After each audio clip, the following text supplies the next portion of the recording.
ઓમેગા-3 અને ફેટી એસિડથી ભરપૂર એવા અળસીના લાડુ હેર, સ્કિન, કોલેસ્ટ્રોલ, હાર્ટ માટે, સાથે ડાયાબિટીક, બ્લડ પ્રેશર માટે ખૂબ જ લાભદાયક છે. કડાઈમાં 250 ગ્રામ જેટલા અળસીને આપણે એકદમ સારી રીતે ફૂટવા લાગે અને એકદમ સારી રીતે ફૂલી જાય ત્યાં સુધી શેકી લઈશું.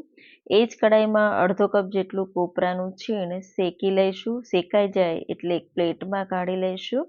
એ જ કડાઈમાં આપણે 1 ટીસ્પૂન જેટલું ઘી ઉમેરી દઈશું. અડધો કપ જેટલી બદામ ઉમેરી સારી રીતે શેકી લેવાની છે. તો બદામનો દાણો ફૂલવા લાગે ત્યાં સુધી શેકવાની છે. શેકાઈ જાય એટલે એક પ્લેટમાં કાઢી લઈશું. એ જ કડાઈ, એ જ ઘીમાં આપણે અડધો કપ જેટલા કાજુ, તમે અહીંયા કાજુ ટુકડા પણ લઈ શકો છો, શેકી લઈશું. કડાઈમાં ઘી ઉમેરી 1 કપ જેટલા મખાણા ઉમેરી દઈશું, શેકી લઈશું.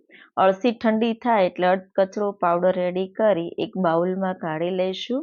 હવે ડ્રાયફ્રૂટ આપણે અધકચરો પાવડર રેડી કરી અળસીના પાવડરમાં ઉમેરી દઈશું. સાથે કોપરાનું છીણ, ઇલાયચી પાવડર અને કડાઈમાં અડધો કપ જેટલું ઘી ઉમેરી 200 ગ્રામ જેટલો ગોળ ઉમેરી માત્ર ઓગાળવાનો છે. ઓગળી જાય એટલે આપણે મિશ્રણમાં ઉમેરી દઈશું. એકદમ સારી રીતે મિક્સ કરી દઈશું. બંને હાથની મદદથી આ રીતે લાડુ રેડી કરી દઈશું. તો ખૂબ જ લાભદાયક છે. શિયાળામાં જરૂરથી ટ્રાય